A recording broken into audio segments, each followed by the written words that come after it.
देना शुरू कर। बुलडोजर नीति पे विपक्ष हमलावर था, अब कह रहा है कि जाति देख के इनकाउंटर कर रहे हैं आप। आधार कार्ड, अपराधियों के आधार कार्ड मांगे जाए, भाई अब वो गोली भी चलाता रहे, उसे कहा जाए कि तुम आधार कार्ड दो जरा देख ले तब गोली चलाना। अगर पुलिस के ऊपर फायरिंग हो रही हो तो वो आधार कार्ड मांगने जाए कि तुम किस जाति को हम गोली चलावें कि नहीं चलावें, या पुलिस अपनी सुरक्षा के लिए फूलों की वर्षा करेगी कि वो भी अपने रक्षा के लिए वो भी गोली चलाएगी। तो उस गोली चलाने में कौन मरता है, ये बात अगर मैं बोलूं तो कड़वी लगती है। अखिलेश जी को सिर्फ यादव मरता है तो गोली आती है, लेकिन जो मुसलमान उनको 20% वोट देता है, इतने मुसलमानों का जो अपराधी प्रवृत्ति के उनके इनकाउंटर होते हैं, तो उस पर तो अखिलेश जी नहीं बोलते हैं। खाली यादव पर उनकी बोली आती है कि यादव को छीन के मारा जाता है, यादव ही उनका वोटर है, और नाई गोंड पाल प्रजापति बिंद केवट मल्ला राजपूत ब्राह्मण भूमिहार उनका वोटर नहीं है, जोल्हा दुनिया अंसारी साईं दर्जी फकीर उनका वोटर नहीं है। ये कौन सा राजनीति करते हैं आप? उनके 4-5 बयान देखिए काउंटर, चाहे वो कन्नौज का मामला हो, कन्नौज के मामले पर भी उन्होंने यादव की बात की। आप अभी उस दिन जो सुल्तानपुर के प्रकरण पर उन्होंने यादव की बात की।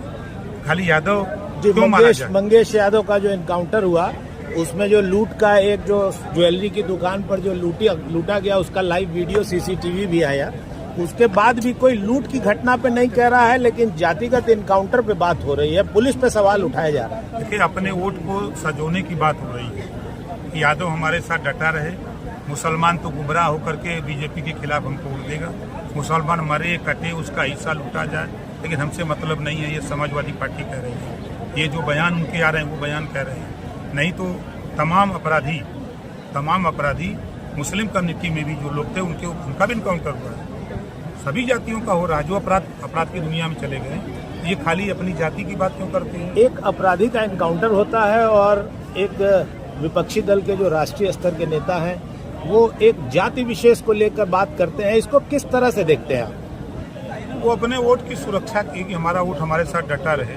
उनको भय सता रहा है कि मध्य प्रदेश में कहीं मोहन जी मुख्यमंत्री बन गए तो वहाँ से हाथ धोना पड़ा, तो फिर कहीं बिहार में उधर हाथ धोना पड़ा, वहाँ नहीं हाथ पैर जम रहा है, कहीं यहाँ अगर मुसलमान साथ छोड़ दिया तो फिर हम किस तरफ के होंगे?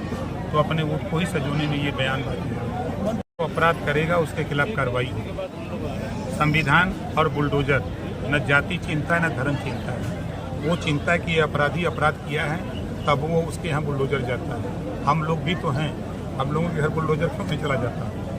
माननीय मंत्री जी, सपा प्रमुख अखिलेश यादव ने कहा है कि अगर 27 में सरकार बनती है तो सभी बुलडोजर को गोरखपुर भेजा जाएगा। वो झूठ बोलते हैं, वो झूठ बोलते हैं, झूठ बोलने के माहिर हैं। प्रमाण देता हूँ, जब मायावती जी की सरकार थी तो उन्होंने कहा था कि मेरी सरकार बनते ही लखनऊ का अम्बेडकर पार्क को हम शौचालय बना देंगे। कहा था कि नहीं?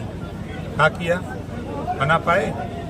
ये झूठ बोलने वाले लोग हैं। बुलडोजर रुकवाने के लिए जमीयत उलेमा हिंद ये सुप्रीम कोर्ट पहुंच गए। वो जाए, देश कानून से चल रहा है, देश में संविधान है, संविधान के दायरे में सर्वोपरि न्यायालय है, सुप्रीम कोर्ट सर्वोपरि है, वो वहाँ भी कानून से राज चल रहा है। तो उनके कहने से, उनके बताने से तो कुछ नहीं होगा। सरकार कानून का पालन करती है, कानून के दायरे में जो गलत करेगा उसको सजा मिलेगी। बुलडोजर चलेगी सर? बिल्कुल चलेगा सर। चल रहा है वक्फ संशोधन बिल, जेपीसी की बैठक है, बड़ी हंगामेदार है।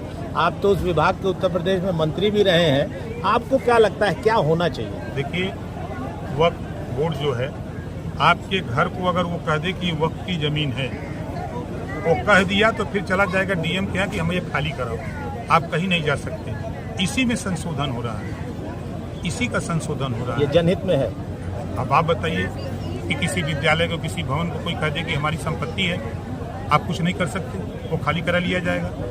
तो उस समय के दौर में जो कानून बनाने वाले लोग कांग्रेस के रिजीम में बने, या उस समय का जो दौर था, इन परिस्थितियों में बना, लेकिन आज की परिस्थिति में वो कानून हिसाब से जो संशोधन हो रहा है वो डीएम को पावर दिया जा रहा है कि डीएम पहले उसकी जांच कर ले, क्या वास्तव में उसका है कि नहीं है, अगर नहीं है तो फिर उस पर कार्रवाई नहीं है। तो हम इतना गारंटी के साथ कह रहा हूँ कि कोई भी उत्तर प्रदेश में 25 करोड़ आबादी का कोई भी व्यक्ति मुझसे मिले किसी भी, चाहे रेवेन्यू का मामला हो, चाहे उनका पुलिस का मामला हो, चाहे किसी तरह का मामला, हमसे मिले, हम पूरी ताकत के साथ उनकी मदद करेंगे। गाजीपुर में फिर परिसीमन होगा और कुछ विधानसभाएं बढ़ेंगी सर?